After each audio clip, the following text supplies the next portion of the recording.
Bonjour à tous. Je souhaite aborder avec vous aujourd'hui la question de l'erreur. Alors pourquoi la question de l'erreur? Parce que c'est une question sur laquelle je suis souvent interpellée en entreprise, en particulier par les managers qui ont souvent des difficultés à faire confiance à leurs collaborateurs et à accepter finalement qu'ils puissent se tromper. Alors à leur décharge, évidemment, c'est parfois compliqué parce que il y a des logiques de productivité, de performance, on est souvent très contraint au niveau du temps qui font que on n'a pas forcément la possibilité de laisser le collaborateur faire ses expériences, faire ses erreurs et les corriger par la suite. Donc ça, c'est le premier point.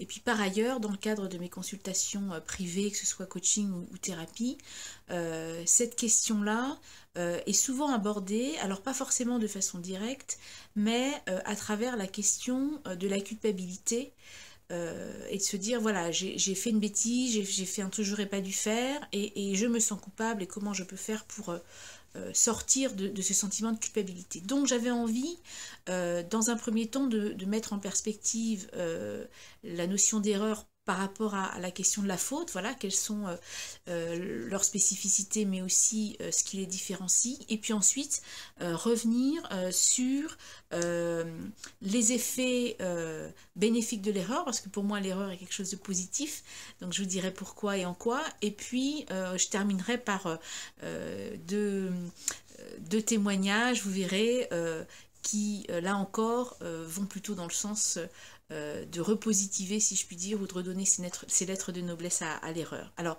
pour démarrer, je m'appuie sur cette locution latine que vous connaissez, je pense tous, errare humanum est, perseverare diabolicum.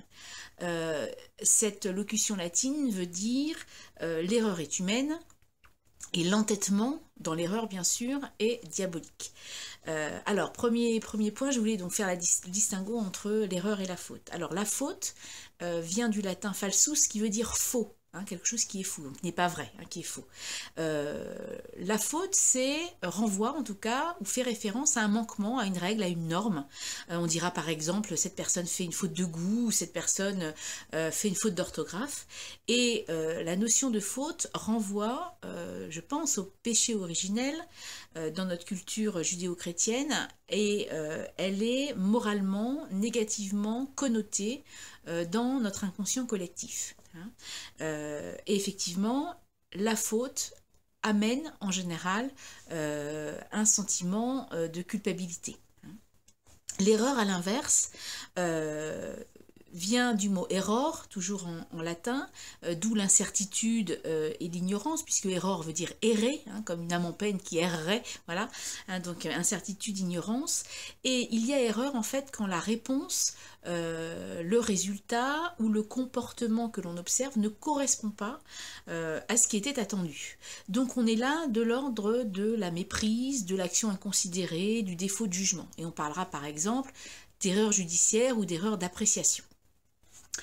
Alors dire errare humanum est, hein, l'erreur est humaine, pour moi, finalement, nous renvoie à notre condition humaine, hein, notre condition d'être humain. Nous sommes à la fois incomplets, imparfaits, faillibles et puis surtout mortels. Hein, donc voilà, c'est pas quelque chose qui est forcément agréable à entendre, en tout cas ça fait partie des choses qu'il est important de travailler et d'accepter si l'on veut, je dirais, vivre le mieux possible la vie sur cette terre. Alors, deuxième partie, quels sont les effets bénéfiques de l'erreur? Il y en a plusieurs. La première, pour moi, c'est que je partage avec plein d'autres gens, hein, je ne suis pas la seule à le penser, c'est que l'erreur fait partie intégrante du processus d'apprentissage, et plus particulièrement de ce qu'on appelle la démarche heuristique, vous savez, cette démarche d'essai-erreur, hein, où on tente des choses, et puis ça ne marche pas, on rectifie le tir, et puis on essaye autre chose. Ça fait partie vraiment, on ne peut pas apprendre si on n'en passe pas à un moment donné par l'erreur. Le processus même d'apprentissage est fait de deux moments de difficulté et d'obstacles ou d'erreurs, et puis des moments où on va surmonter les obstacles et puis comprendre et dépasser les erreurs commises.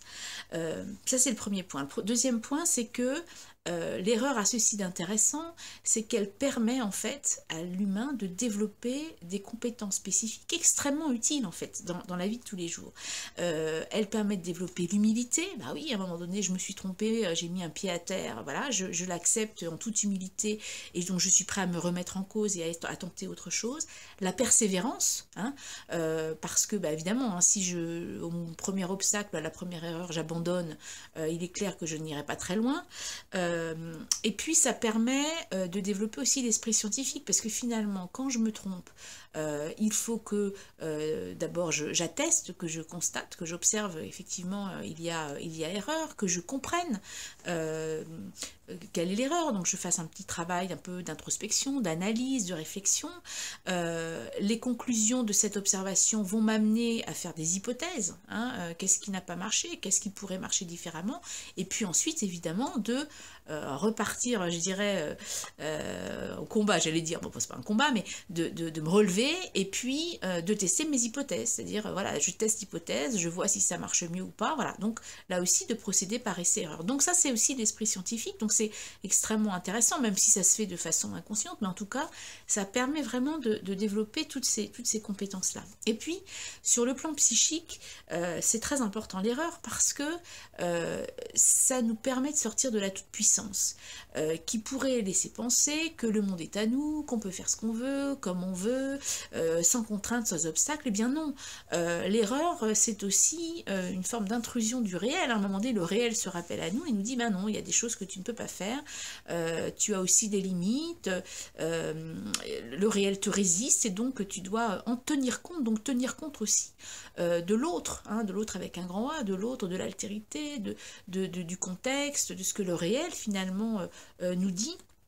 Et donc, c'est une façon aussi de nous aider à grandir sur le plan psychique et sur le plan affectif, hein, d'accepter qu'on ne peut pas tout, qu'on n'est pas tout puissant, et qu'il faut aussi composer avec le réel, et au-delà du réel, ben, les autres personnes, et tout ce qui peut effectivement faire obstacle ou faire résistance à nos projets. Alors, sauf évidemment à être dans un déni tellement puissant, qui peut même parfois confiner d'ailleurs à la maladie mentale, si on ne reconnaît pas ses erreurs, et si on n'accepte pas c'est cette limite finalement qui est liée aussi, on en revient, mais à notre condition finalement d'humain.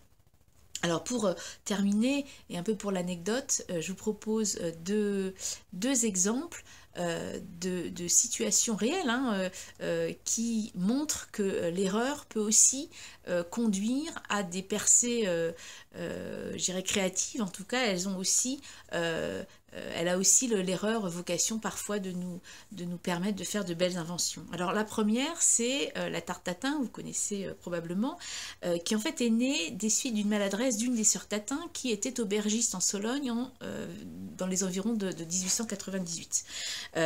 L'une d'elles, en fait, donc elles étaient en plein service, elle est retardée par le bavardage d'un client, et puis d'un seul coup elle prend conscience qu'elle n'a pas prévu de dessert. Alors là, qu'est-ce qu'elle fait? Elle regarde un peu ce qui traîne autour d'elle, elle s'aperçoit qu'il y a quelques pommes épluchées sur la table, donc elle les prend, elle les jette dans une tartière, enfin un moule, elle y ajoute un peu de beurre, un peu de sucre, et puis elle met tout ça au four. Et puis au bout d'un moment, un peu au dernier moment, elle se dit, mais qu'est-ce que j'ai fait là? C'est pas une tarte, c'est pas des pommes au four, donc voilà. Et donc elle ouvre le four, elle jette dessus, enfin elle pose dessus une pâte à tarte, et elle laisse la cuisson se terminer, et puis au moment de sortir le plat, pour que ce soit, je dirais, un peu plus joli, un peu plus présentable, elle retourne la tarte, et voilà comment est née notre fameuse tarte tatin. Merci l'erreur, merci la tarte tatin. Pour tous les gourmands, on est bien content qu'elle se soit trompée. Le deuxième exemple que je vous propose, lui, s'inscrit plutôt dans le domaine des sciences. Alexandre Fleming, qui était biologiste, cherchait un médicament miracle. Donc il a longuement œuvré pour trouver ce fameux médicament miracle. Et puis, bon voilà, hein, je dirais à un moment donné, ne trouvant pas, il abandonne.